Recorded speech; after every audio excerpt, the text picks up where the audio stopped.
a grabarle. ¿Sí? Bueno, antes de dar las gracias del día, pues quiero indicarles que vamos a trabajar el día de hoy con este módulo de los aprendizajes, se llama. Ese es el tercer módulo que vamos a empezar el día de hoy. Y más o menos me he dado cuenta que nos estamos demorando casi un mes, un módulo.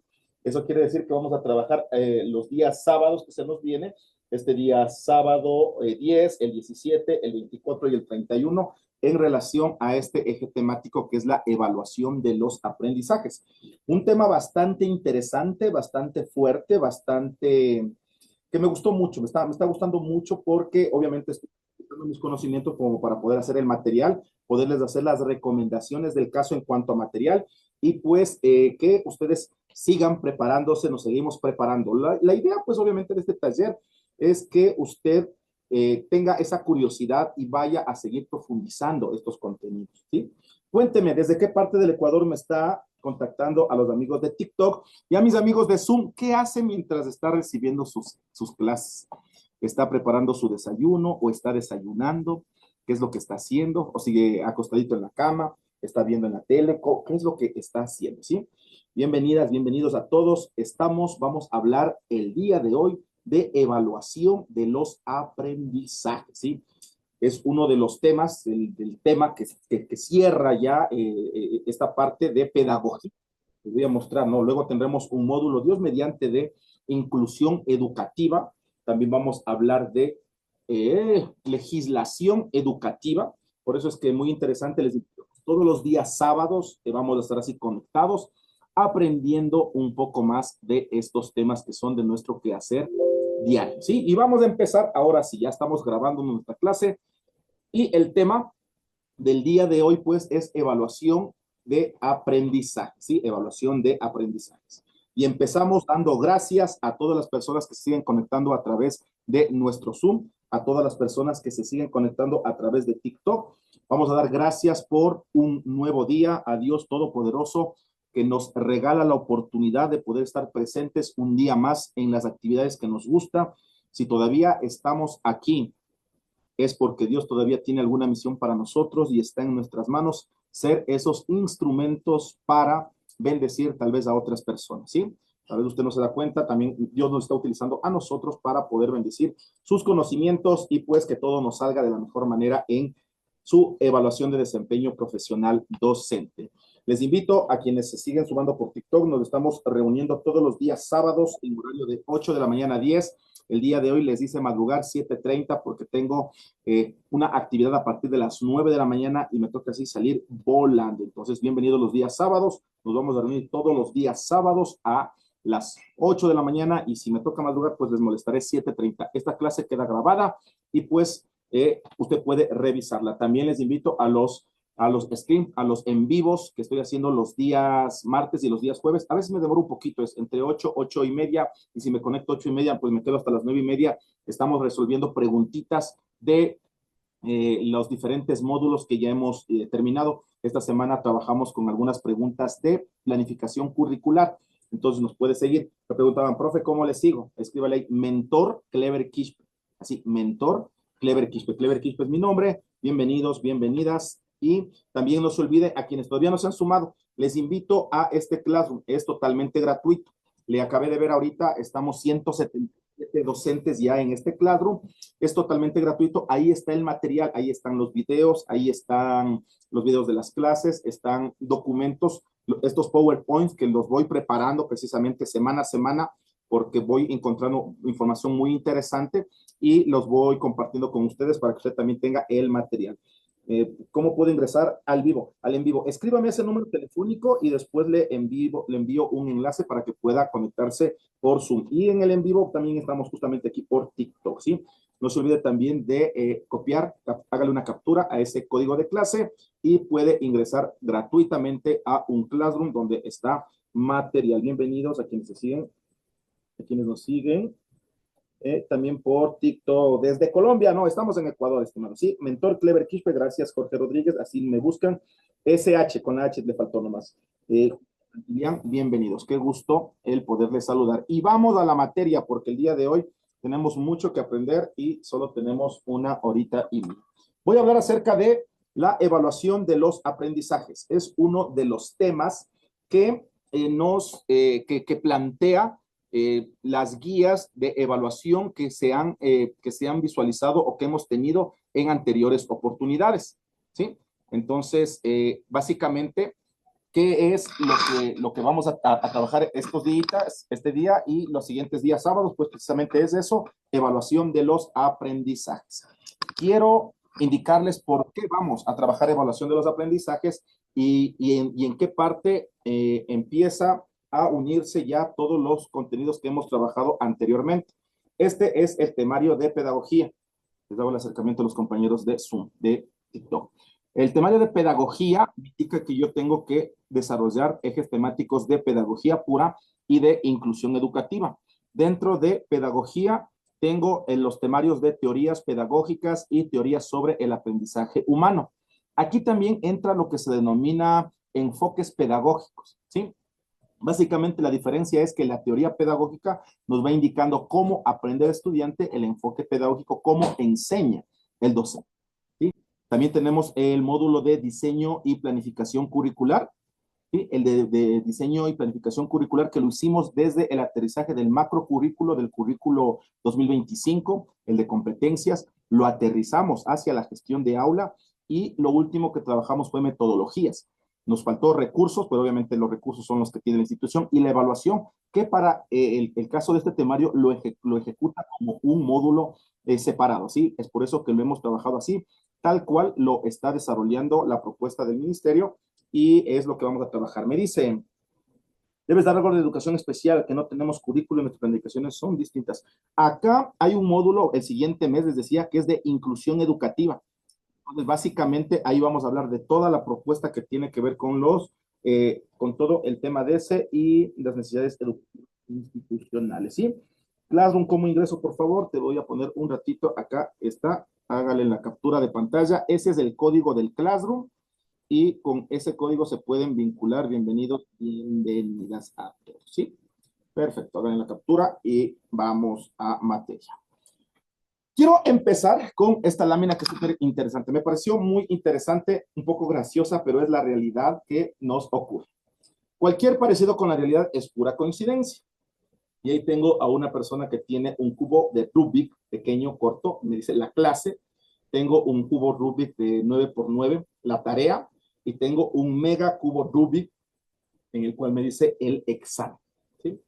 Entonces, obviamente se entiende, ¿no? ¿Cuál es la intencionalidad de esta gráfica? Muchas veces nuestras clases son elementales, la tarea ya tiene un nivel de complejidad un poco más fuerte y el examen es pues un examen que requiere un nivel de conocimiento un poco más complejo, por no decirle casi imposible, ¿sí? Eso es lo que pasa en nuestro quehacer educativo y es una práctica que a veces la replicamos los compañeros docentes. Y es una práctica de evaluación, ¿sí? Que tiene que ser corregida, ¿sí? Lo que nosotros hacemos en este momento y con estos talleres, pues precisamente es eso, ¿no? Hacer una reflexión pedagógica de qué es lo que estamos haciendo, cómo lo estamos haciendo y hacia lo que deberíamos ir corrigiendo de manera paulatina, ¿sí? ¿Le parece? ¿Le suena esta imagen? ¿Sí? A veces nuestras clases son así básicas, la tarea tiene un nivel de complejidad que no lo abordamos en la clase y el examen tal vez tiene ejercicios, problemas o dificultades que tampoco estuvieron en la tarea, ¿sí? Eso es una reflexión de inicio. También pues siempre decirles que la calidad del sistema educativo llamado escuela, sistema educativo llamado Ministerio de Educación, subsecretaría, distrito, lo que sea, la calidad de un sistema educativo nunca está por encima de la calidad de sus maestros. Por eso es que se requiere de un apoyo y seguimiento, acompañamiento, fortalecimiento a la gestión de aula de los docentes, ¿sí? No es malo el que realicemos un acompañamiento pedagógico. Siempre hago ese énfasis, que los docentes requerimos ese acompañamiento pedagógico, porque necesitamos fortalecer tal vez nuestras debilidades, necesitamos que nos corrijan tal vez una práctica educativa que la estemos desarrollando no en la medida adecuada, pero de una manera pedagógica, no punitiva, no sancionadora, no como seguimiento o cacería de brujas, no, sino más bien un feedback de apoyo mutuo en el que se permita motivar, pues, y dar elevar ese potencial docente que tenemos como maestro, ¿sí? Entonces, vamos a hablar de eso. Dentro de las actividades docentes, habíamos dicho, tengo este cuadrito en que trabajamos la propuesta educativa institucional, la propuesta pedagógica, el currículo, el PCI, el PCA, y ya aterrizamos de aquí a la planificación microcurricular, la gestión de aula. Estamos aquí precisamente. Uno de los componentes de la gestión de aula es la evaluación del aprendizaje. ¿Cómo evalúo? ¿Qué evalúo? ¿Cuándo evalúo? ¿Sí? La gestión de aula, pues uno de los componentes fuertes es la evaluación. Luego, con los resultados de esa evaluación, hay que realizar un acompañamiento, hay que hacer un feedback, hay que hacer una retroalimentación con el nombre que a usted le guste llamarle, pero hay que decirle al estudiante, al docente, si la evaluación es al estudiante, pues al estudiante, si la evaluación de acompañamiento es al docente en qué está fallando con el fin de que mejore su práctica educativa. Esto siempre mediante una reflexión docente, ¿sí? No me canso de decirlo de eso, siempre nuestro ejercicio docente es un ejercicio puro de reflexión, ¿qué es lo que pasas? ¿Sí? Y ya dentro de nuestro formato de evaluación de planificación, pues microcurricular, donde se encuentra la evaluación en el casillero de la derecha, el qué y cómo vamos a evaluar, ¿sí? Aquí tal vez a veces es uno de los casilleros más cortos que le ponemos, porque únicamente le ponemos el instrumento y le ponemos la técnica y el instrumento, ¿sí?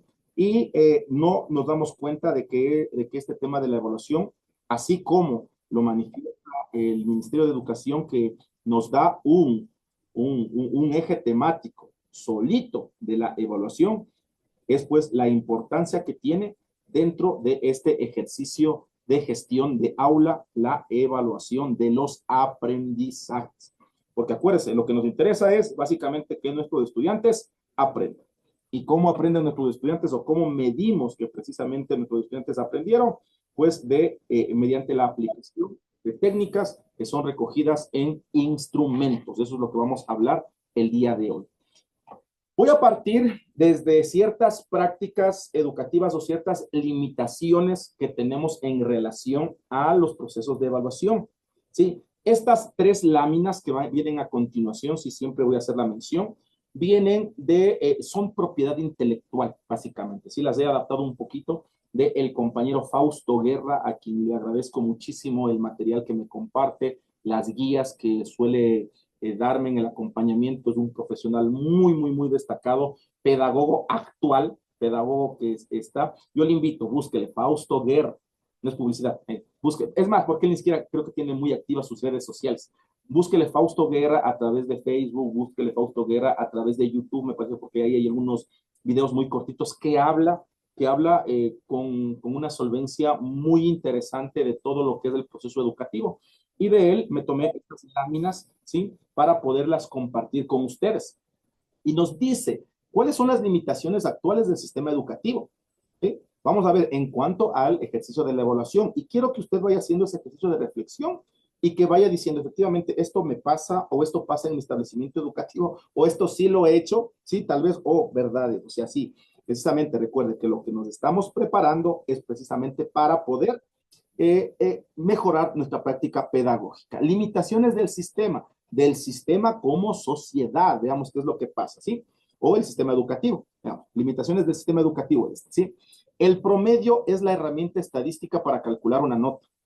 Partamos desde ahí. El promedio es una herramienta estadística para calcular una nota. Sea una nota del desarrollo de una destreza. Si yo desarrollo algunas actividades previas para consolidar una destreza y le mandé tareas, hice trabajos en clase, hicieron alguna actividad colaborativa, desarrollaron su evaluación final o su producto final, para poder consignar una nota necesito sacar un promedio. Y esa es una herramienta estadística que no tiene un fundamento pedagógico coherente. ¿Por qué? Porque el momento en el que el estudiante está desarrollando una actividad, se va a equivocar, ¿sí o no? El momento en el que empieza a desarrollar una destreza, se va a equivocar. Voy a tomar como ejemplo el área de cultura física. Si yo le estoy enseñando a un estudiante a hacer un rol, al principio no lo va a poder hacer. Y si yo evalúo esa parte inicial, pues obviamente va a tener una baja ponderación, ¿sí o no? Al finalizar el proceso, cuando el estudiante ya pueda ejecutar ese rol, pues obviamente lo va a hacer en la magnitud ya del cumplimiento tal vez de la destreza, ¿no? Y va a tener una alta calificación. Entonces, ¿qué es lo que se quiere decir con eso? De que una evaluación al inicio, estoy hablando ya de las destrezas, no de la diagnóstica, sino de la formativa, una evaluación al inicio no se puede equivocar, cuando recién está aprendiendo a hacer algo, no se puede comparar con una evaluación donde ya ha adquirido cierto dominio de la destreza, ¿sí? Entonces, el promedio como una herramienta estadística para calcular una nota, la hacemos, porque normativamente lo requerimos, pero desde el ámbito pedagógico, ustedes ven que tiene ciertas limitaciones. Aquí quiero hacer una pausa, sí, aquí pausa el botón, porque necesito que me entienda esto. Voy a referirme a este tema de la evaluación desde dos aristas, desde la arista pedagógica, desde la pedagogía pura, desde cuál sería el ideal, ¿sí? Cuál sería la fundamentación teórica, la fundamentación epistemológica de sustentar la evaluación, y la otra desde la fundamentación normativa, ¿sí? Entonces, ¿qué es lo que le quiero decir? Que nosotros como normativa nos indican que debemos generar un promedio como herramienta estadística para calcular la nota. Necesitamos una nota para que exista una promoción, pero eso no tiene una fundamentación pedagógica pura. La fundamentación pedagógica pura está en que nosotros al conocimiento no podemos cuantificarlo. El momento en el que yo aplico un instrumento de evaluación, efectivamente estoy evidenciando ciertos conocimientos, pero es sumamente complejo el poder cuantificar algo subjetivo como es el conocimiento, ¿sí? Entonces, partamos desde ahí. Yo voy a referirme en estos módulos a una situación netamente pedagógica, que es lo que nos pide en este caso el módulo, y también una situación netamente normativa legal, que son ya los instructivos que nos indican cómo cuantificar las notas, ¿sí? Entonces, la primera postura es que no podemos cuantificar los conocimientos de entrada, no podemos cuantificarlos. Podemos medirlos si es que el instrumento tal vez es muy bien construido, medirá lo que efectivamente aprendí, pero no todo lo que yo sé, porque puedo saber otras cosas que el instrumento no me está midiendo. ¿Sí? ¿Me explico? Entonces, el primer choque mental del día de hoy que quiero que se lleve es eso. No podemos medir conocimientos porque al ser una situación subjetiva, mis instrumentos cuantitativos tienen esa limitación. ¿Sí? Bienvenido. Voy por acá un comentario. Desarrollan una educación de crear emprendedores y empresarios. Tenemos una educación mediocre. Y bueno, eso ya es currículo, ¿no? Sí, es básicamente al tema de las destrezas, ¿sí? Es algunos temitas que sí son muy interesantes de trabajar. El ministerio busca, ¿no? Trata este momento mismo con el tema de las inserciones curriculares, con el tema de educación financiera.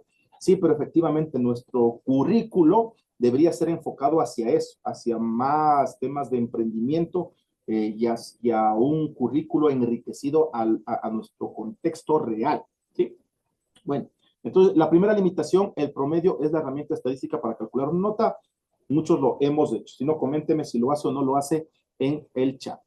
Otra limitación, las notas para el promedio suelen tener el mismo peso, aquí justo lo que le decía, sin importar las diferencias de la complejidad. Base, profundo, transferencia. Este modelo, sí, es un modelo en el que nos indica que obviamente tengo una evaluación de inicio, una evaluación de proceso y el momento una de adquirido. Y para los estudiantes que ya tienen dominios sociales un poco más desarrollados, esa transferencia se evidencia el momento en el que ellos pueden explicar a otra persona la destreza, o más bien dicho, desarrollar una socialización de lo que aprendía. Sí, esa es una transferencia básicamente. Entonces, básicamente nos pasa eso, que el promedio suele tener el mismo peso cuando las actividades son diferentes. Eso también nos pasa en el aula, sin ir mucho al tema de justo de este desarrollo cronológico que tenemos dentro del desarrollo de una destreza. Pero tiene el mismo peso la lección escrita que le toma al finalizar de la destreza, que tal vez la revisión del cuaderno, que tal vez la lección que se presenta en el estudiante en el aula. Promedio esas notas y tengo una nota, ¿sí? Pese a que son actividades que requieren diferente nivel de complejidad, ¿sí? Entonces, es una limitación que nos aparece en nuestro sistema educativo. Elizabeth Vázquez, que gusto es tanto papeleo solo para que el sistema sea un fracaso. Eh, bueno, sí, hay mucha situación administrativa, ¿no? Pero bueno, el sistema como tal vez, pero nosotros invitamos a cambiar ese pedacito que nos toca del sistema, que son nuestros chicos, que son nuestros estudiantes. Tal vez efectivamente, ¿no? Las políticas públicas en su demasiada, por ser demasiado amplio, no tiene esa conciencia de aula que sí la generamos los estudiantes. Entonces, nosotros aplicamos a eso. Nosotros vamos a cambiar tal vez una persona, un grupo de personas que es nuestro microsistema, nuestro microecosistema de aprendizaje. Así es que con ánimo, profes. Y otra limitación del sistema es el número o una letra. Un número o una letra resume lo aprendido. Esa es una práctica muy compleja y que dista mucho de la esencia de lo que se busca como aprendizajes. Yo aquí sí extraño mucho todo lo que hacen nuestras compañeras parvularias. Las compañeras parvularias, ellas sí tienen un listado general. Ellos cuando presentan el informe de aprendizaje es todo el listado de destrezas, ¿sí? Mientras que a medida que ya van cursando los cursos superiores de educación general básica hasta bachillerato, ese listado de destrezas cambia a simplemente el nombre de la asignatura y una letra de promoción o no promoción, ¿sí? Entonces ahí es donde desde una fundamentación pedagógica se debería mantener la estructura de educación inicial y preparatoria en cómo presentan los informes. Porque obviamente, si yo dentro de una asignatura, lo que pasa en los ámbitos de aprendizaje con las niñas parvularias, si yo desarrollo 10 destrezas, digamos, 10 destrezas en un trimestre, yo debería tener ese feedback o ese informe de qué pasó con mis 10 destrezas del ámbito matemático, digamos, desarrollo matemático, que es en preparatoria hacia la asignatura en matemática. En matemática con los cursos superiores únicamente tengo el 7 final, o el 8 o el 6 o el 5, pero no me dice el conjunto de destrezas, ni el por qué llegué a esa nota cuantitativa de 7, 8. Con las chicas parvularias en los subniveles inicial y preparatorio es muy bonito y es lo más real al ambiente pedagógico a la fundamentación pedagógica y al enfoque pedagógico que se requeriría dentro de un aprendizaje.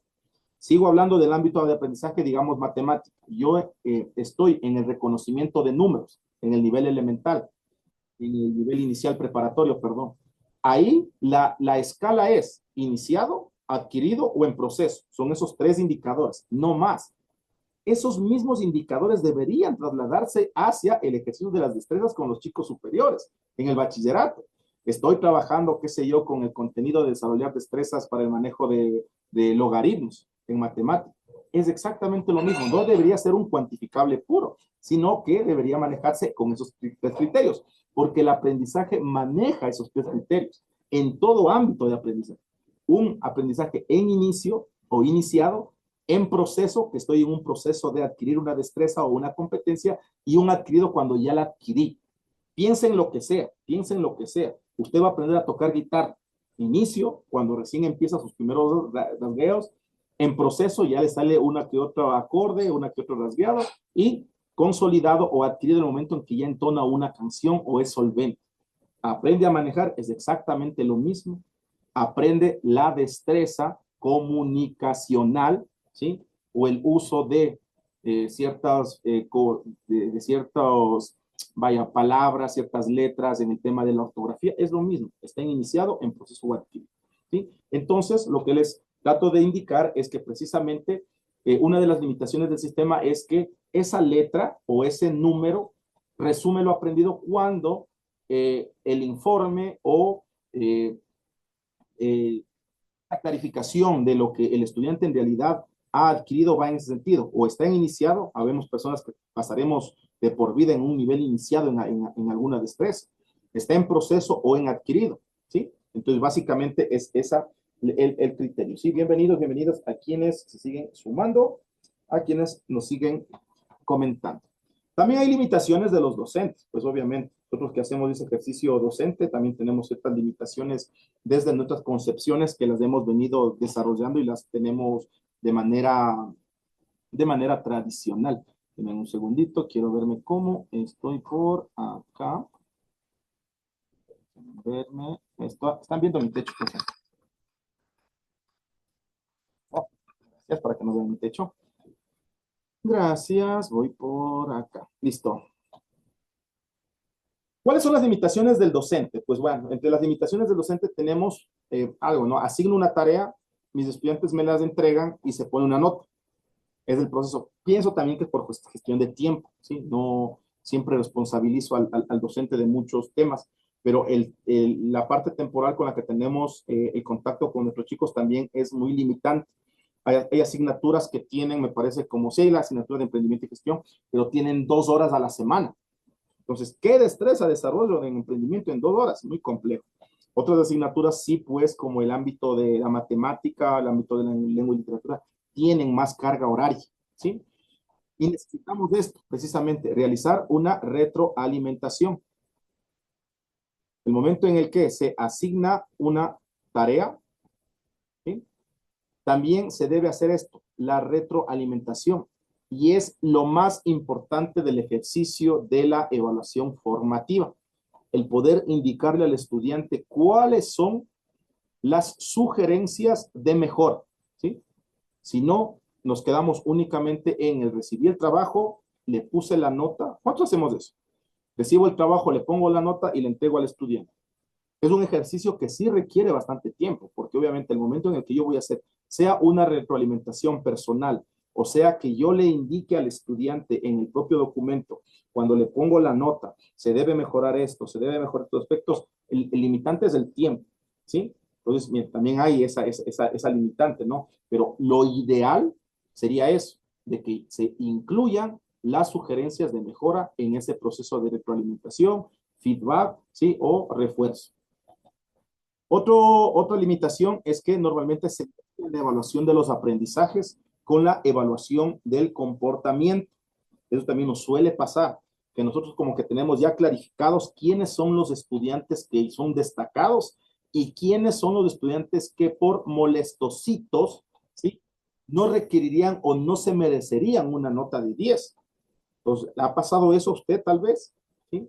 Al estudiante que molesta, bueno, le voy a castigar en la nota para que vea que también, o sea, va de la mano. Sí hay un factor de relación, ¿no? Obviamente esto ya también con estudios. Si hay un factor de relación, que el comportamiento sí influye en el aprendizaje. El comportamiento sí influye en el aprendizaje, pero desde nuestra función, si estamos evaluando aprendizajes, ¿sí? No debe influir sobre la evaluación de la destreza que estoy procurando evaluar, que se midan factores del comportamiento, ¿sí? Eso también es una limitación que tenemos desde el ejercicio 12. Otra limitación, los trabajos en grupo se califican con una nota común para todos los integrantes. Hoy que estamos más que nada en boga con el tema de el trabajo colaborativo. Entonces, donde nos sugieren, ¿no? Haga trabajo colaborativo tal vez, bueno, entre pares, en grupos de 3, grupos de 4, máximo grupos de 5, ¿sí? ¿Cómo calificamos a esos trabajos?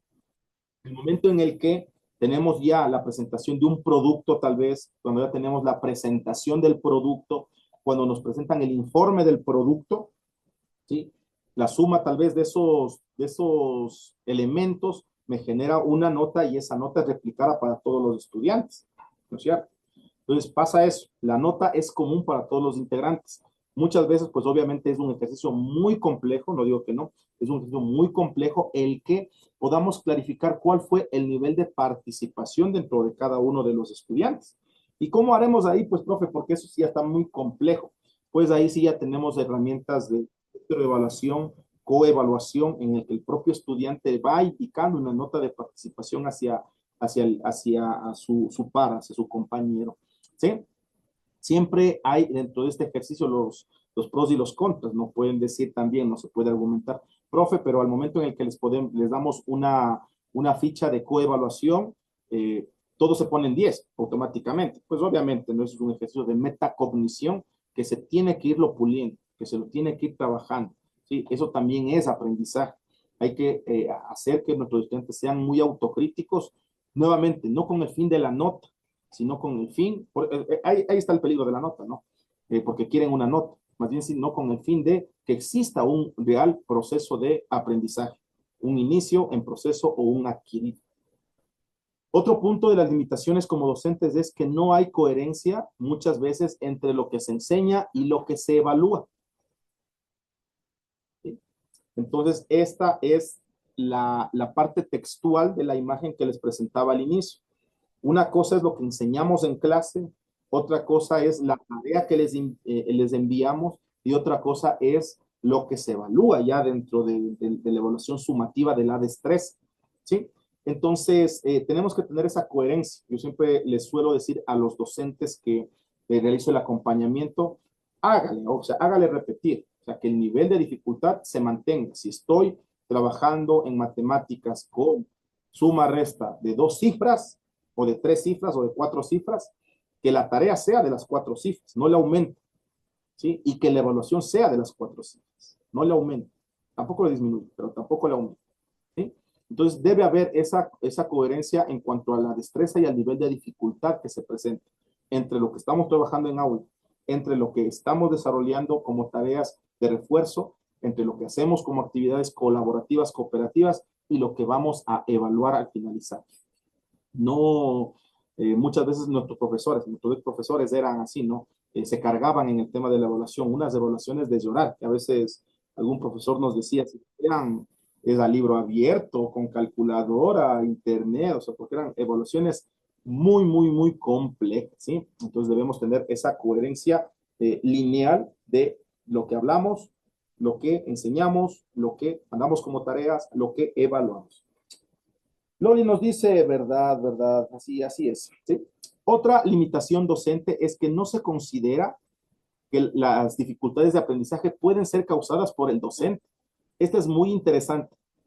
Esta sí me las he topado también, de que a veces cuando no tenemos el desarrollo adecuado, la destreza desarrollada, hablo desde el ámbito como docente, cuando no tenemos esa competencia adecuada, recuérdese, siempre les digo que nuestras competencias son 3 competencias, según el modelo TIPAC de educación. El docente debe ser solvente en, perdón, amigos TikTok, que no sé qué estoy haciendo acá. Docente debe ser solvente en 3 ámbitos. En el ámbito pedagógico, usted debe saber el por qué hace las cosas. El que si le está haciendo el rasgado al niño, ¿por qué está rasgando? El que si está saltando en un piecito, ¿por qué lo está haciendo? Desde la pedagogía. Sí, porque a veces, muchas veces suele pasar que el padre de familia o el directivo, a veces que no es del área, no dice, ¿por qué hace eso? O sea, pasa quemando el tiempo, pasan jugando. No, atrás de eso hay una fundamentación pedagógica. ¿Sí o no, compañeras de preparatorio? Que no es que rayan el piso por gusto, o no es que está, o les piden sorbetitos en la lista de útiles de la nada. Atrás de eso hay un fundamento pedagógico. Entonces nosotros debemos ser muy fuertes en nuestra parte pedagógica. En nuestra parte disciplinar, que es la asignatura en la que nosotros vamos a trabajar, ¿sí? Entonces, esta parte disciplinar, que es la asignatura, la materia, usted obviamente se preparó para eso, pero hay muchas actualizaciones, hay situaciones, muchos descubrimientos que usted debe manejarlos como docentes, y voy a hablar de este temita. Y también la última parte, que es la parte tecnológica, la parte técnica, tecnológica, apuntado hacia los docentes. Eso es lo que nos habla el modelo TIPAC, de que un docente debe ser competente dentro de esos 3 ámbitos: el ámbito pedagógico, el ámbito disciplinar y el ámbito de la tecnología. Entonces decía que no se consideran a veces las dificultades de aprendizaje que pueden ser causadas por el docente, porque si el docente no tiene una buena base pedagógica, vamos a tener la frustración tanto del docente como del estudiante. Tal vez al no tener un ejercicio claro de múltiples estrategias de cómo abordar a estudiantes. Tal vez no tener la preparación necesaria para atender a estudiantes con necesidades educativas específicas. Sé lo que me van a decir, profe, pero no todo pasa por el docente, porque a veces nos cargan aulas con 40 estudiantes, tengo 5 estudiantes con necesidades educativas. Sí, esa es la realidad de nuestro sistema educativo.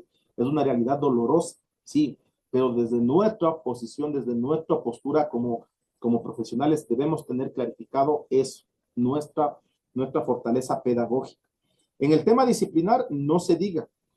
Justamente estaba realizando el acompañamiento a una profesora Nobel, una profesora nuevita que entró. Entonces, obviamente, hay que hacer un acompañamiento mucho más fuerte porque todavía no se clarifican con algunos conceptos como temas matemáticos. Entonces, un pequeño error de la maestra se replica con los estudiantes, ¿sí?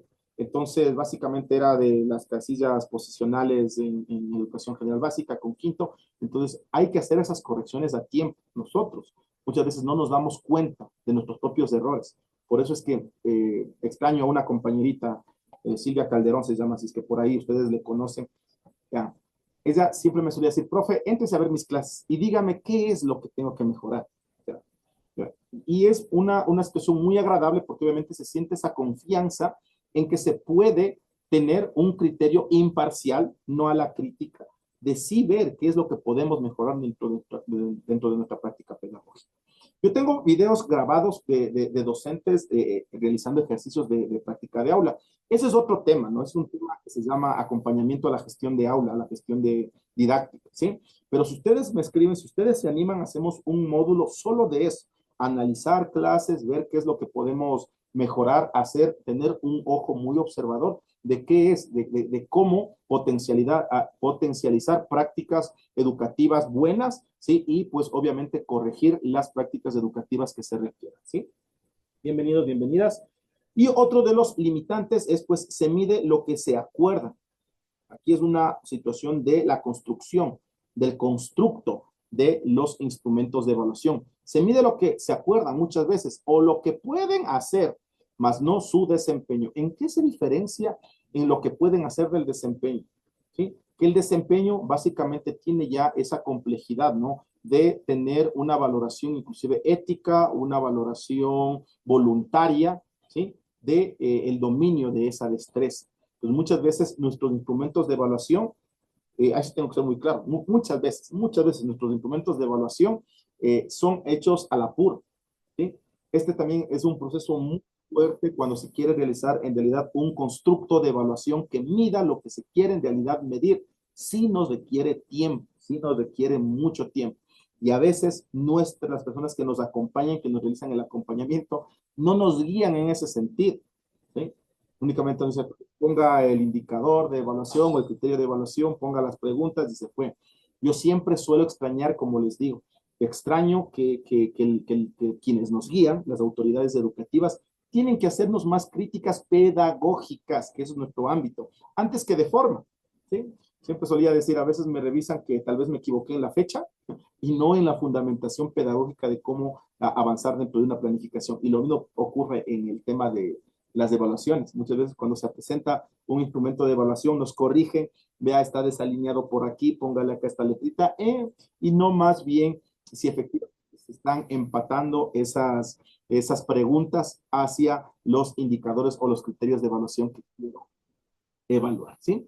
Voy a leer comentarios por aquí. Me dicen, buenos días, Marcia, buenos días. Cualquier pregunta, comentario, pues bienvenido en este momento. Kiara nos dice, sí sería necesario ayudar a formar y el apoyo en el aula durante la visita áulica. Ese es el verdadero objetivo, estimada Kiara. El verdadero objetivo de la visita áulica es ese. Lastimosamente, algunas autoridades, algunos compañeros que tienen esa potestad lo utilizan desde otro ámbito. Es más, el primer ejercicio para poder realizar una evaluación de áulica satisfactoria es que, en cuanto a la relación docente y observador, es que exista un nivel de confianza, porque ahí es donde el docente va a potencializar su gestión de aula. ¿Sí? Que haya una relación de confianza, una relación de compañeros de trabajo de pares, que se sea solvente y en el ámbito del respeto. Usted es una persona que estima, la respeta y va a escuchar abierto los comentarios. Entonces, la tarea del coordinador pedagógico, del vicerrectorado, tiene que ser esa, ¿sí? Es un guía hacia la gestión docente. Otra situación es que, acuérdese, por más que quiera, el momento en el que hay un agente externo involucrado en el proceso de aula, los estudiantes y los docentes ya no rendimos de la misma manera. Eso es lógico, ¿sí? Pero por eso mismo precisamente es lo que se busca es minimizar ese impacto de la presencia del factor externo. ¿En qué sentido? En que también el factor externo, por así decirlo, sea muy familiar a los estudiantes y al docente. Sí, que el momento en el que entre alguien a una visita áulica, los estudiantes lo tomen como alguien que ya lo conocen, que es familiar para el grupo y que pues simplemente está haciendo una visita y observando una clase. Sí, eso también nos pasa con el personal docente. Entonces, siempre eso, ¿no? Si a usted en algún momento, si pongas esa meta, usted llegar a ser una buena autoridad, que usted realice un acompañamiento docente muy efectivo y que lo pueda realizar en esa magnitud y que también valore. Es muy cansado, requiere tiempo, pero necesitamos cambiar ese chip en cuanto a inclusive no, la revisión de planificaciones, más fundamentación pedagógica, más correcciones pedagógicas y no tanto de forma. ¿Sí? Lo mismo en el tema de las evaluaciones. Voy al siguiente. Voy a la siguiente lámina. Un segundito, que no sé cómo pasar acá. Ya. Y tengo también limitaciones sociales. ¿Cuáles son las limitaciones sociales de la evaluación? Estas como comunidad, ¿no? Como sociedad. Culturalmente la evaluación está mal entendida. Existen prejuicios. Les acababa de decir que dentro de un proceso educativo puro, ¿sí? De nuestro cerebro trabajando, tenía esas tres características que les digo siempre, se valoro mucho quienes trabajan en educación preparatoria porque ellos tienen esa claridad de que un aprendizaje está iniciado, está en proceso o está adquirido, no hay más. Entonces, culturalmente la evaluación está mal entendida. ¿Por qué? Porque necesita o nos obliga necesariamente a tener notas. Y esas notas nos hacen que seamos entes comparativos. Entonces, a nivel social es, usted, y dígame si es que me equivoco, escríbame si es que me equivoco. Nos pasa que en nuestra casa también, porque yo también lo he hecho, si sacas buenas notas, vas a tener esto, o te premio de esta manera. Entonces, la nota se convierte en un medidor de recompensa. ¿Le ha pasado eso? Dice, saludos cordiales, dice profe Edwin, lamentablemente ni la autoridad sabe de pedagogía en la visita áulica. Ahí está, profe. Yo siempre le digo, cuando me vienen a hacer a mí también mis visitas áulicas, yo soy la fortaleza en el ambiente pedagógico. Y cuando a usted le van a hacer una visita áulica y usted sabe de pedagogía, la autoridad se queda, bueno, gracias, muy bien, y se da la vueltita y le pone la más alta nota, porque sabe que la solvencia suya pues es netamente, usted tiene para dónde fundamentarse, ¿sí?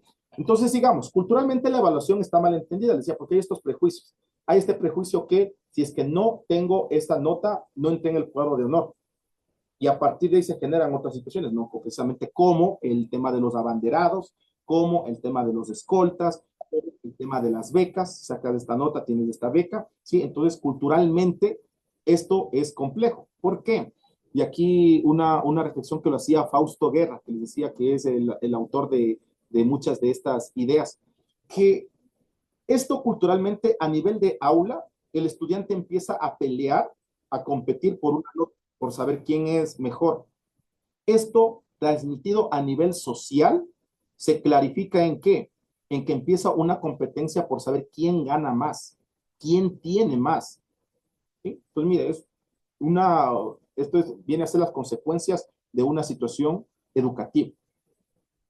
Muy complejo, porque precisamente hace la reflexión en el sentido de que muchas veces para poder obtener una nota, los estudiantes hacen cosas no tan éticas. Usted sabe, se apoya, se pasa la información entre compañeros, realiza pequeñas ayudas, memorias en papel, ¿sí? Lo que hace es buscar una nota a través de medios no tan éticos. Eso también pasa después a nivel cultural social, ¿no es cierto? Porque las personas también buscan ganar dinero de una manera no tan adecuada y no tan ética, ¿sí? Entonces, culturalmente, la evaluación está mal entendida porque existen estos prejuicios. También el prejuicio del error. Aquí tengo este prejuicio del error. El error y la equivocación son socialmente juzgados, son criticados. O sea, te estás equivocando. Y nosotros eso nos pasa, ¿no? Muchas veces como docentes. Te equivocaste, la X, grandota para que se vea. ¿Es mejor la X o la recomendación? Pues ahí nos cambia nuevamente el chip, ¿no, profe? Pero escribir tanta recomendación, pues ya, estoy hablándole desde las limitaciones y desde el ideal que sería, ¿no? El error, recuérdese que precisamente lo dice Piaget, que esto tiene una fundamentación pedagógica. ¿sí? Que el momento en el que nosotros realizamos ese proceso de asimilación, antes de que exista esa acomodación del nuevo conocimiento, de la nueva información, va a haber este proceso de error. Pues que obviamente voy a equivocarme porque mi mapa conceptual está limitado. Y el momento en el que viene más información, esa información no es que encaja directamente y ya se acomoda. No, tiene que haber ese proceso de error saludable, de error pedagógico, para que podamos tener ya esa acomodación y ya tener un nuevo esquema mental. Eso es lo que nos pasa, ¿sí? Entonces, el error tiene que ser visto desde esa manera, como, como un medio para adquirir ya el conocimiento. El paso previo es más adquirir el conocimiento. Otra limitación social es que los estudiantes, padres de familia y profesores enfatizan valorar la nota y no el aprendizaje. Esta es muy buena. Perdón. ¿Cuántas veces les ha pasado a ustedes que que el padre de familia, es más, pienso que siempre, esto es de común, casi todos, pienso más bien que la excepción va a ser lo raro. Todos los padres de familia nos vienen a preguntar, ¿qué tal está mi hijo en notas? Y no nos pregunta, ¿cómo está mi hijo aprendiendo? ¿Sí o no? Entonces, valoramos la nota, no valoramos el aprendizaje. Esto obviamente también no es la consecuencia precisamente de ese formato de notas que se mantiene. Pero yo sí les suelo hacer esa reflexión igual a los docentes. Usted está trabajando destrezas. El momento en el que requiera o el que tenga que conversar con un docente, hágale las recomendaciones sobre las destrezas. ¿Sí? Una manera muy técnica de clarificar esto dentro del ejercicio docente es que teniendo una parte temporal muy clara en el número de destrezas que estoy desarrollando. Me explico. En el ámbito de sociales, si es que yo tengo 2 horas a la semana y tengo 10 semanas de de mi trabajo, tengo 20 horas clase. En esas 20 horas clases yo trabajé 3 destrezas.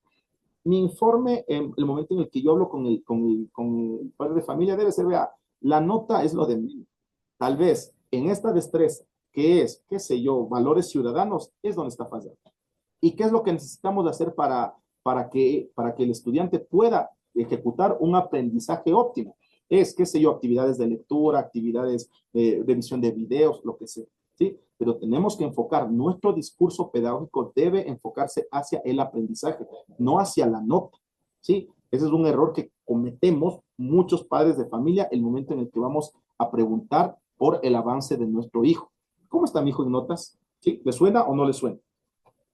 Y la última, pues las limitaciones sociales, la mayoría de docentes prefieren trabajar solos. Esto la puse como limitación social porque hay un estudio se llama comunidades de aprendizaje. Y básicamente lo que refiere es que cuando los docentes nos sentamos en grupo como junta de profesores de aula, no como una junta terminada el trimestre, sino como una junta para clarificar cuáles son las estrategias mutuas pedagógicas.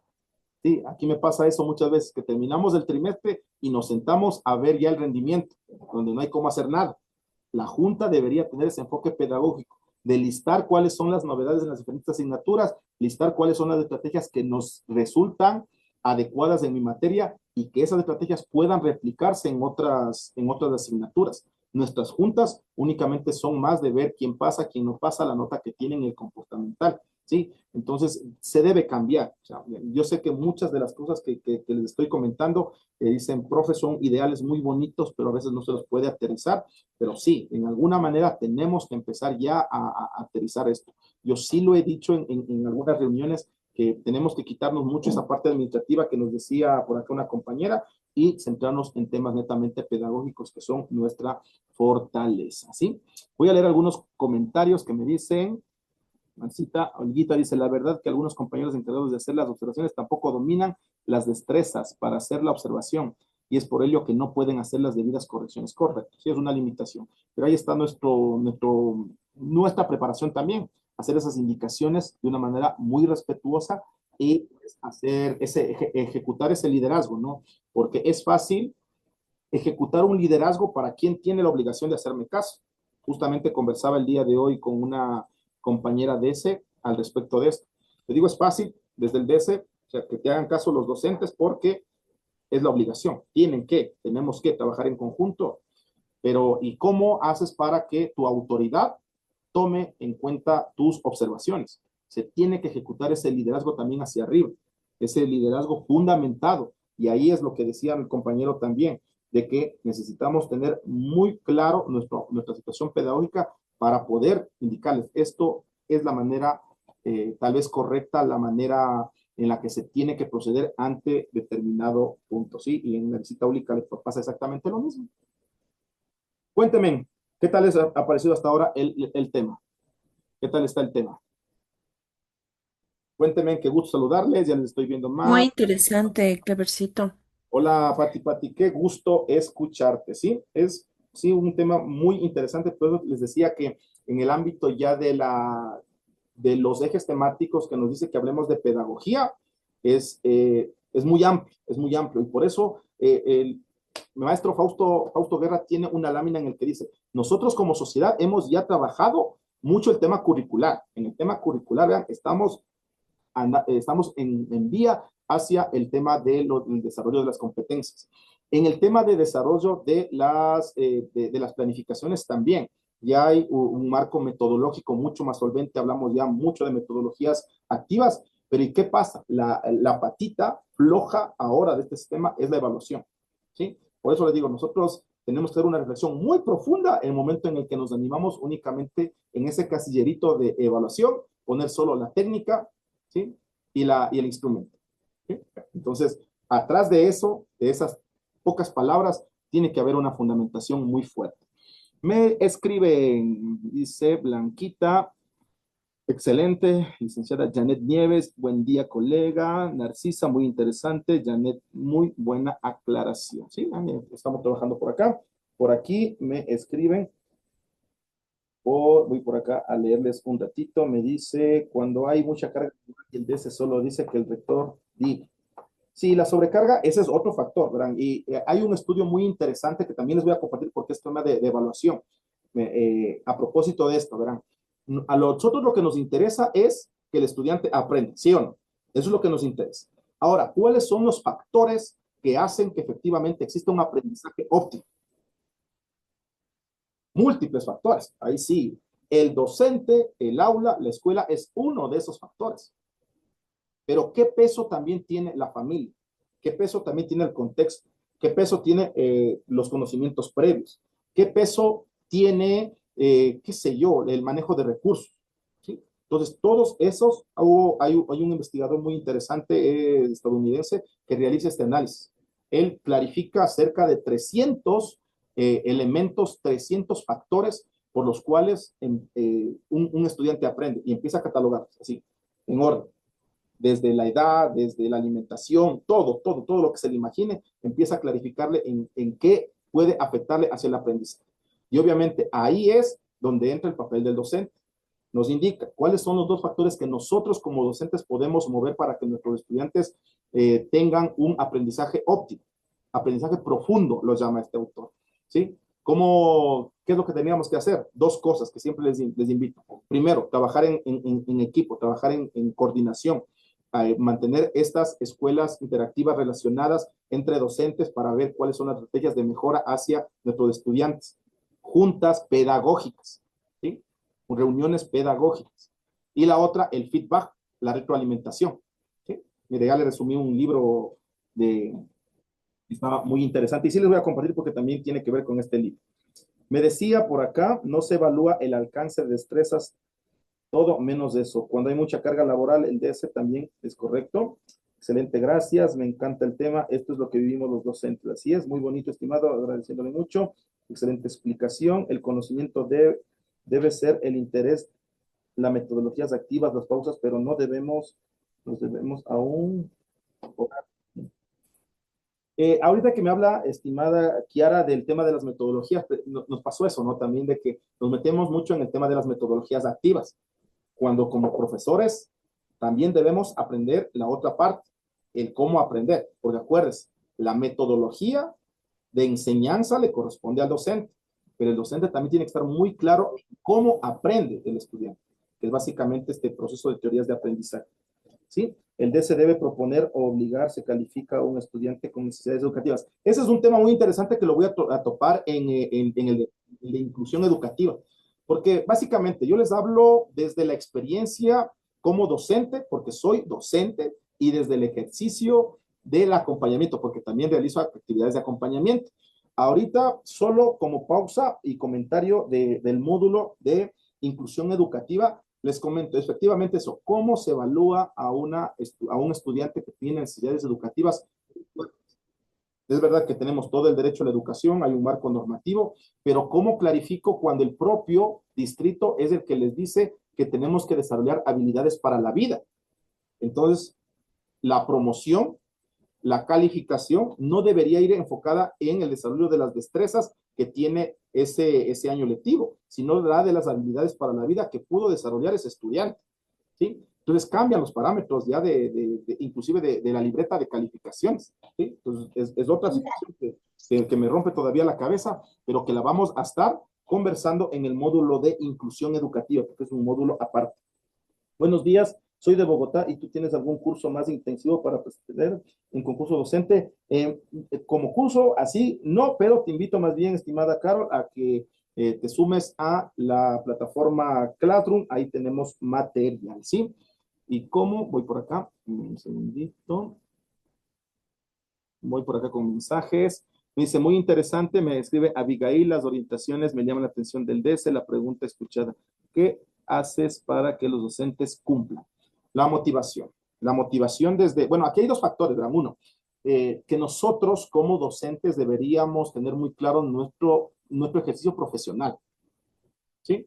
Nuestro ejercicio profesional tiene esas responsabilidades. De ahí, pues obviamente, yo entiendo y pasa eso muchas veces, el docente no hace porque no quiere, hace porque no puede o porque no sabe qué es lo que tiene que hacer. No hay ese apoyo. Entonces, lo primero es ese apoyo. Siempre voy a decir eso. O sea, es que al conversar con el docente, esto se tiene que hacer de esta manera, hay que tal vez corregir esto de esta manera. Pero ¿qué pasa cuando ya no quieren hacer y tal vez ya se ha hecho un proceso de acompañamiento? Porque también pasa, acuérdense. Yo suelo también decirles a mis profesores, usted tiene por cada 20 estudiantes 3 necesidades educativas. Yo por cada 20 docentes tengo 3 necesidades pedagógicas. Entonces, esa réplica también va a ir hacia el docente. Cuando se termina ya ese ejercicio, recuerden que son profesionales, que ya tienen una titulación, que tienen tal vez ya un vínculo de experiencia y no hay un cambio, pues ahí sí viene el ente normativo. También les suelo decir a mis docentes, ¿no? Que muchas veces, sin el ámbito de que se enoje, es muy saludable un llamado de atención administrativo porque corrige, porque la situación administrativa, o también manejo el tema de las leyes, el hacer un llamado de atención administrativo al tiempo adecuado corrige la actitud, en este caso de la persona que requiere cambiar ese comportamiento y también se queda visualmente al resto de compañeros, porque quieran o no quieran, se llegan a enterar, ¿sí? Entonces, ¿qué pasa? No quieren hacer tal vez una guardia o lo que sea, no estoy hablando no solo de temas pedagógicos, está llegando atrasado, ¿sí? El momento en el que se realiza un llamado de atención a tiempo, también es saludable para el equipo. Me dice, denme un segundito, que acá TikTok me dice que no estoy haciendo nada. Ya. Arrastro la pieza, listo, gracias. Entonces, siempre eso, o sea, y el momento en el que tenga que usted ser el llamado de la atención, pues va a saber el por qué, ¿no? Como le repito, el llamado de atención, que es un llamado de atención a veces verbal, compañera, por favor, corrijamos esto, hágalo, o un llamado de atención por escrito también es saludable. Si a usted le toca ejecutar las actividades como directivo, como autoridad, téngalo muy claro el panorama legal administrativo que el que tiene que manejarlo, pues obviamente siempre hay que darle el derecho a la defensa al docente, pero el llamado de atención también es un medio de corrección, así como cuando usted le llama la atención al estudiante, ¿sí? Al docente también va de la misma manera. Me dice por aquí, buenos días, soy de Bogotá, ya hablamos. Ángel me dice, buenos días, ¿hay algún chat en que usted envíe los enlaces? Sí, estimado, escríbame, ya le voy a poner en este momento los contactos, les voy a poner un ratito lo que, esto, ahí para que lo puedan ver, ¿sí? Listo. Ahí está mi número telefónico en la parte inferior. Me dice, ok, porfa, algún link para estar pendiente. Ahí escríbame ese número y yo le envío el link y todos los días sábados desde las 8 hasta las 10, hoy solo hasta las 9 porque tengo que salir. Estamos con 30 minutos. Bienvenidos. ¿En qué documento normativo están las llamadas de atención para ejecutar ejemplos? Estimada Luz Acosta, depende, depende de su establecimiento educativo. Si su establecimiento educativo es fiscal, que depende del Estado, o fiscomisional, que depende de la estructura del Estado, todo lo relacionado a servidores públicos se lo maneja con el COA, con el Código Orgánico Administrativo, y con la LOCEP, ¿sí? Con la Ley Orgánica de Servicio Público, aquí en Ecuador. Entonces, a través de ahí debemos tener una solvencia también en esos aspectos.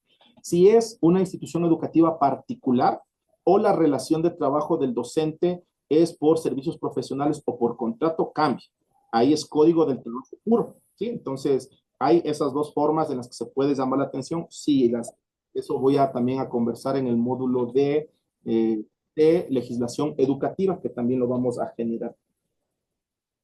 ¿De qué país somos? Ecuador. Ecuador, hasta siempre. Si es fiscal, precisamente en el Código Orgánico Administrativo, se llama en el COA. Buenos días, muy gentil. ¿Se va a trabajar con el mismo currículo para el nuevo año? Pienso que sí, porque no es que sean muy... a ver, hubo un cambio de gobierno, más bien dicho, hubo un cambio de ministerio. Pienso que las políticas están asentadas base. Pienso que no le han de topar este currículo en unos años, pero como todo puede pasar, no sé qué tan real sea. Dice, rendí mi evaluación, pero no trabajé con el Estado, estuve en una particular. ¿Qué esta PAME? ¿Corresponde qué? Si me vuelve a escribir, estimado Ulises, ¿qué debo hacer? No te entendí la pregunta, pero en todo caso, escríbeme nuevamente. A ver, acá está, desde el inicio. Me dice, con el mismo currículo, ya te respondí, rendí mi evaluación, pero no trabajé con el Estado. Estuve en una particular. ¿Qué etapa te corresponde? Entiendo que es la etapa del ingreso al magisterio. ¿Qué etapa te corresponde? Depende si es que, a ver, no diste si diste, pero depende de los resultados que hayas obtenido en esa evaluación. Depende de los resultados, básicamente. Sí, voy por acá, último, y nos vamos nuevamente a más diapositivas. Muy interesante. Dice, ¿qué hacer cuando la compañera encargada de los estudiantes con necesidades especiales no te ayuda con las herramientas para trabajar con dichos estudiantes? Ya, ustedes siempre van a tener un órgano, verán, aquí les decía, nosotros somos pares, y a veces es medio incómodo el decirle, o sea, esto es tu trabajo, o sea, pilas, ¿sí? Entonces, no hay cómo hacer el llamado de atención entre pares. Usted tiene una autoridad, converse con su autoridad, que sea la autoridad el que cierre este triángulo y que pueda hacer esa gestión hacia las recomendaciones de este material. ¿Sí? O sea, obviamente desde su parte puede decirle, compañera, necesitamos este material, y si no hay ese apoyo, pues siempre hay un tercero imparcial, así le dicen en el tema de derecho, un tercero imparcial que tiene que mediar entre nuestras dos posturas. Si gané el concurso en un colegio, ¿puedo cambiar el puesto con mi amiga que ganó en otro colegio? Si es que tienen la misma carga, antes eran las permutas, no sé si todavía estará clarificado eso, pero en todo caso puede hacerle la consulta a través de los distritos, ¿sí? Porque sería únicamente un cambio, siempre y cuando, lo que nos decían antes en las permutas era, siempre y cuando se tenga la misma categoría. No puede ser ni más ni menos exactamente la misma categoría y que las dos personas estén de acuerdo, ¿sí? Continuemos. Les invitaba a los talleres los días sábados en horario de 8 a 10. El día de hoy vamos a estar únicamente hasta las 9 de la mañana. Cámbiate. Eso. También les invito los días martes y los días jueves a nuestro live de 8 a 9 y donde resolvemos algunas preguntas de bancos de preguntas. Tenemos aquí les quiero contar, tenemos dos módulos ya desarrollados con preguntas cada módulo. El módulo de pedagogía, teorías pedagógicas, tiene 200 preguntas, y el módulo de planificación curricular también tiene 200 preguntas. Estoy construyendo recién las preguntas. Esos módulos, esos son los únicos que sí tienen costo, cuestan $5. ¿Sí? Si es que usted quiere, puede escribirme al número que tiene ahí, y es un módulo, es un folleto en formato digital, en PDF, donde hay fundamentación teórica, el aterrizaje hacia el contexto ecuatoriano. También se puede apoyar con los videos que están en el Classroom y tiene, o puede también manejarlo de manera autónoma y tiene 200 preguntas y al finalizar están también el análisis del por qué esas preguntas. ¿Sí? Bienvenidos. No se olviden de quienes nos siguen sumando, ese es el código de nuestro Classroom, donde hay material gratuito, donde están también nuestros videos. También lo puede buscar en YouTube como Clever Kids. Entonces, es material abierto, ¿sí? Y vamos hacia la siguiente parte. Entonces, hablamos ahorita de las limitaciones. Esto es como un poquito la fundamentación pedagógica de todas, de la fundamentación científica de lo que acabamos de indicar. Sí, miren, el peso de la educación tradicional pedagógica. ¿Sí? Las prácticas educativas revelan una persistencia del modelo conductista, donde la evaluación es un fin y no un medio. La evaluación sin retroalimentación. Pues lo que les decía, es muy fuerte. Esto es uno de los factores que necesitamos que, pónganme un color chévere. Este es uno de los factores que necesitamos que se vayan asentando de en una práctica muy consciente. Se asigna notas sin retroalimentación para mejorar. Teóricamente, Black y Williams en 1998, y esto, como digo, es un poquito de fundamentación teórica, demostraron que la retroalimentación es el factor con mayor impacto en el aprendizaje. Retroalimentación.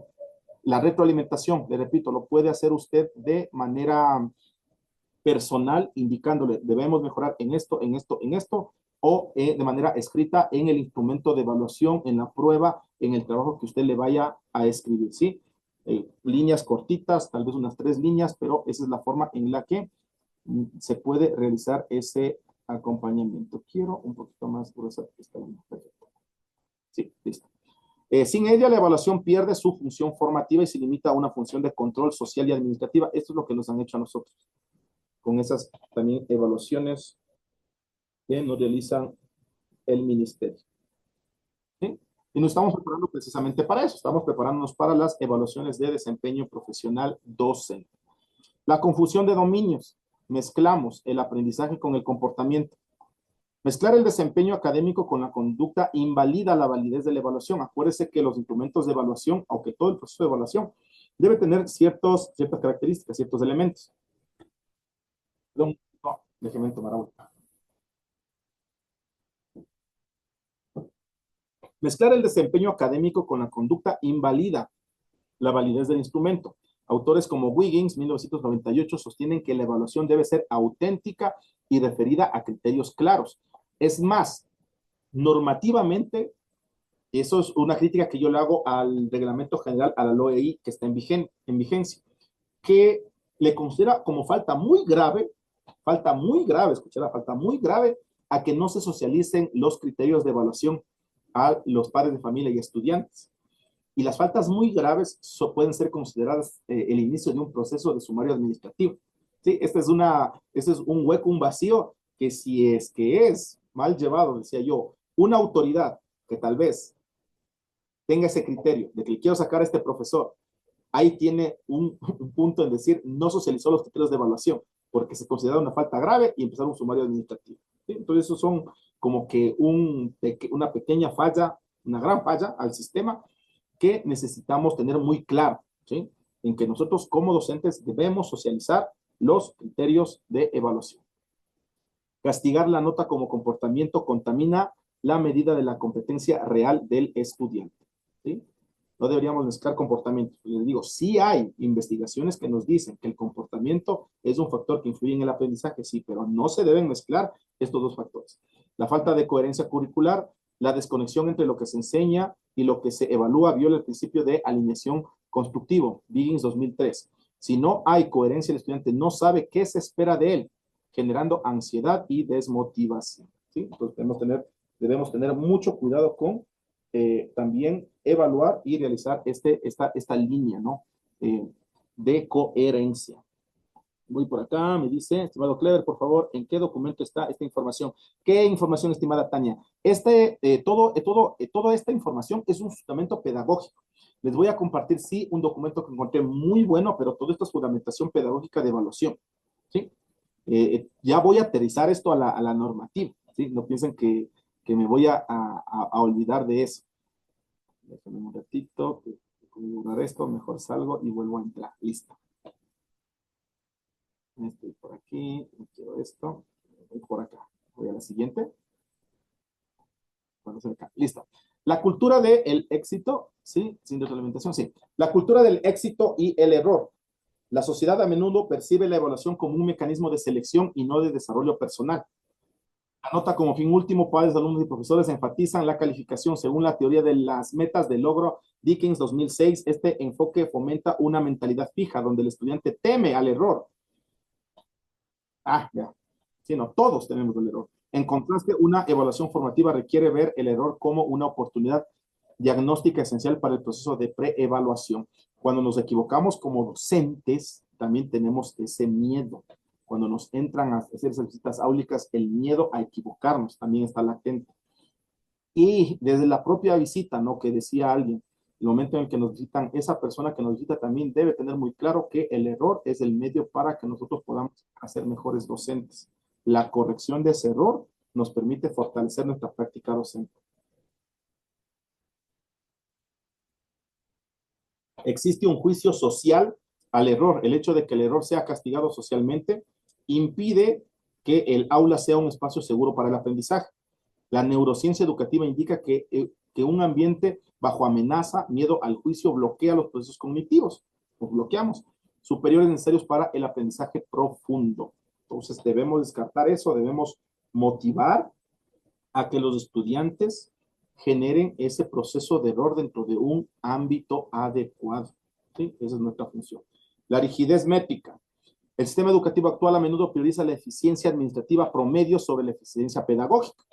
La falacia del promedio. El sistema usa el promedio como herramienta estadística principal, pero esto ignora la progresión del aprendizaje. Promediar una nota baja, esto es lo que les decía, promediar una nota baja inicial de cuando el estudiante no sabía con una alta final, cuando ya domina el tema, castiga el proceso. Mira, y no refleja el dominio real alcanzado. Entonces, nuevamente, el por qué pedagógicamente yo sostengo que se tendría que mantener en todo el proceso educativo, en todos los niveles y subniveles, los criterios de iniciado, en desarrollo y cierre, perdón, de iniciado en proceso y adquirido. La igualdad de peso en la complejidad, dar el mismo peso a tareas de base que a tareas de transferencia es un error técnico grave. Las taxonomías de Marzano, de Bloom, donde nos indican con sus verbos rectores, desde el escribir hasta el analizar, crear, todos esos, sugiere que el aprendizaje tiene niveles de profundidad, correcto. El sistema observaría valorar más los desempeños de alta complejidad cognitiva, creación y transferencia, que la simple memorización. Nosotros como docentes y como sistema estamos obligados, o la panacea, el ideal es precisamente que se busquen este tipo de dominio, este tipo de pensamiento, el pensamiento creativo, el pensamiento analítico, ¿sí? Que son básicamente dentro de la pirámide que nos dice Bloom, ¿sí? O Marzano, son los de nivel superior hacia esos. Y esos deberían tener una puntuación, más bien dicho, ser valorados de mejor manera, deberían tener una puntuación más alta, por así decirlo, ¿ya? Resumen reduccionista, reducir un espacio de aprendizaje a un solo número o letra es insuficiente. Al finalizar el trimestre pasé el primer trimestre con 7.001, pasé con 10, pero ¿y las destrezas y lo que me faltó? ¿Cuáles son efectivamente las destrezas que no he desarrollado en ese tramo? ¿Y cuáles son las que sí pude desarrollar? Esto es insuficiente para captar la riqueza de las competencias desarrolladas. Esto ignora la evidencia recogida durante la evaluación en proceso, que es mucho más rica y descriptiva que un simple dato cuantitativo. Aquí está la fundamentación teórica, ¿sí? de lo que acabamos de decir. Voy preguntitas, me dice, buenos días, por favor, si su ayuda a adquirir el documento, escríbame, está el número telefónico ahí, escríbame y le contesto. Me dice Lokis, buen día, o Tokis, perdón. Buen día. ¿Cuál es la diferencia específica entre la taxonomía de Marzano y la taxonomía de Bloom? Básicamente son autores que se manejan bajo una perspectiva similar. El nivel de los verbos rectores, el uso de las palabras, son posturas entre autor y autor, nada más. O sea, independientemente de cuál se maneje, siempre se hace la referencia a qué tipo de taxonomía se está utilizando y son muy similares, ¿sí? El cambio del paradigma de la medición a la evaluación, ¿sí? Entonces, ¿qué es lo que necesitamos en realidad o qué clarificamos nosotros como una evaluación y qué es simplemente el sacar una nota de actividades? Históricamente pasamos de medir cuánto sabe del tema conductista a comprender el estudiante cómo aprende mi estudiante. Les cuento que me he estado poniendo una meta, la meta de este año, siempre no, que empezamos un año, empezamos con estas metas. Me puse la meta de estos 15 días, justo hasta el día, ¿qué día es? Hasta el día jueves, estoy leyéndole a Piaget. Entonces sí me daba con algunas cosas, digo, hay algunas cuestiones conceptuales y decía, Dios mío, yo sí hago eso a veces. Y pasa que me auto analizaba y decía precisamente, no, es parte del error. El error también nos permite a nosotros corregir. Y nos da unas ideas muy interesantes de cómo trabajar con material concreto en el tema del constructivismo. Entonces, es mejorar nuestra práctica. Para poder realizar estos live, tengo que venir bien preparado, pues, y es esa lectura la que me gusta y me permite este material para ustedes. Me dice, la evaluación del aprendizaje tradicional está enfocada en el resultado final. El examen es el rey, el examen final es todo. Este examen, por ejemplo, causa mucho estrés, ¿no? Cuando ya hablamos, por ejemplo, de exámenes de ingreso. Una evaluación permite o no permite el ingreso a la universidad. A nivel de Japón, ¿sí? Japón, ellos manejan una evaluación de ingreso que se llama el Gaokao, en el cual dicen que se cierra absolutamente todo a nivel de país, se paralizan aeropuertos, los taxis llevan a los estudiantes de manera gratuita, los autobuses, los metros son solo para estudiantes, porque dentro de esas evaluaciones, que son una sola evaluación, les permite clarificar su postura de ingreso a la universidad, ¿no? Entonces es un nivel muy fuerte. Y precisamente por ese nivel de exigencia muy fuerte también, que es un alto índice de suicidios en ese país, por cuanto personas que obviamente han pasado preparándose desde muy pequeños, desde educación primaria con actividades de refuerzo, no alcanzan tal vez un cupo en la universidad, pues esa frustración les lleva a tomar esas malas decisiones, ¿sí? Entonces, es un solo examen, ¿no? Ya, otros temas a nivel mundial. La evaluación para el aprendizaje formativa, aquí es, de esto vamos a hablar mucho, el proceso es lo que importa, el error es una oportunidad de mejora. Dentro del proceso formativo, ¿sí? El error debe ser considerado como un factor previo al aprendizaje. Les decía, ¿no? Ya de la parte de la adquisición hacia esa consolidación, ¿sí? Hacia ese cambio de estructura mental. La evaluación como aprendizaje, el empoderamiento, el estudiante toma las riendas a través de la metacognición. Pero una metacognición bien aprendida, ¿no? Y bien desarrollada, en la cual se tiene que hacer ese ejercicio mental de feedback, que también es metacognición, con preguntas de cómo el estudiante aprende. Eso lo hemos reducido, porque sí lo he visto que algunos compañeros docentes sí aplican la metacognición, la escalerita de la metacognición, pero únicamente lo hacen como una actividad ya de cierre que tenemos que hacerlo todos en menos de 5 minutos. El factor tiempo siempre va a ser una situación muy compleja para nosotros como docentes, pero sí se lo tiene que hacer un ejercicio mucho más reflexivo, ¿sí? De cómo estamos aprendiendo a nivel de grado, curso y de manera individual. Nos puede ayudar con esos instrumentos. ¿Con qué instrumentos, amigo? Con estas diapositivas. Estas sí las voy a subir al terminar hasta donde avancemos, porque tengo algunas diapositivas y ya solo tengo 10 minutitos. ¿Sí? Estas van a estar subidas al Classroom. ¿Qué me dicen por aquí? Dice, estimado Clever, por favor, ¿en qué documento está esta información? Esa es la comisión de dominios. Algo así pasó en el colegio de mi hijo. Escríbame, estimada Tania, para conversar del tema, a ver, y que me cuente. Me gusta el chisme. Vamos, voy a la siguiente lámina. A ver, me salgo de aquí, quiero por acá. Voy a trabajar 2 laminitas más. Eso. La fundamentación teórica de esto, ¿no? Vamos a ver el tema del conductismo, del constructivismo y de la neurociencia. Cuando hablo de la metacognición, estoy hablando de un cognitivismo, y cuando ya estoy hablando de esa plasticidad cerebral, hablo de metacognición. La transición del modelo tradicional al moderno responde a la evolución de ciencias cognitivas. El conductismo, medición. Inspirado por Skinner, recuerdes en el estímulo-respuesta, veía la mente como una caja negra, solo importaba el output, la salida. Si el estímulo, la pregunta, generaba la respuesta esperada, se asignaba un número como nota. Es una visión estática y fragmentada. Al constructivismo y la neuroeducación, la evaluación basada en la zona de desarrollo próximo que lo plantea Vygotsky. Esa zona de desarrollo próximo es el paso previo al conocimiento, ¿no? Lo que Piaget le llama como la modelación. La ciencia nos dice que el cerebro aprende mediante la plasticidad cerebral. Nuestro cerebro realiza esta interconexión de neuronas. Mientras más experiencias tenga, mientras el estudiante esté sujeto al objeto más veces y en diferentes contextos, mejor va a hacer, ¿sí?, este desarrollo de plasticidad cerebral. La evaluación profunda activa la metacognición, pensar sobre lo que se piensa y analizar de cómo hemos aprendido, lo cual fortalece las conexiones neuronales y garantiza que el conocimiento pase de la memoria a corto plazo a la memoria a largo plazo. ¿Dónde podemos encontrar este material, estimado? Los vamos a encontrar en mi Classroom. ¿Listo? Y creo que llego hasta ahí, mis estimados maestros, pero les quiero mostrar esto también. ¿Qué tenemos, no? El marco legal educativo, ya empiezo la siguiente semana con eso. ¿Sí? Todo lo que habla acerca de evaluación, medición y evaluación, y nos vamos a asentar ya hacia algunos tipos, los momentos de evaluación y qué es lo que dice nuestra normativa. No me quiero ir antes sin dejarles esta, miren. Esto es muy bonito, esto me pareció muy chévere y le puse aquí así grande.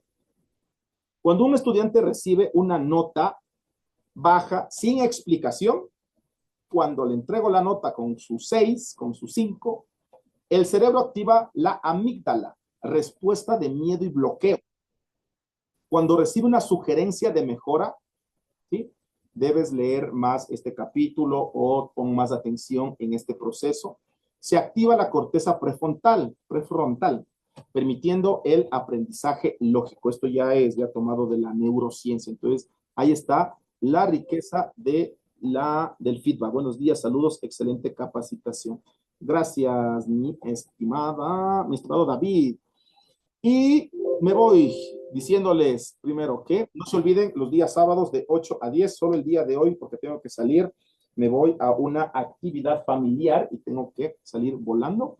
Escríbame para quienes quieran seguir conversando y pues seguimos ahí parlando un ratito más. Los días sábados de 8 a 10, como el día de hoy de 7 a 9. También vamos a estar en los sprints, nuestros en vivo mediante TikTok los días martes y jueves entre las 8 y las 9, 8 y cuarto, 9 y cuarto, ¿sí? Estamos ahí haciendo un poquito de TikTok, subiendo nuestros usuarios. Bienvenidos.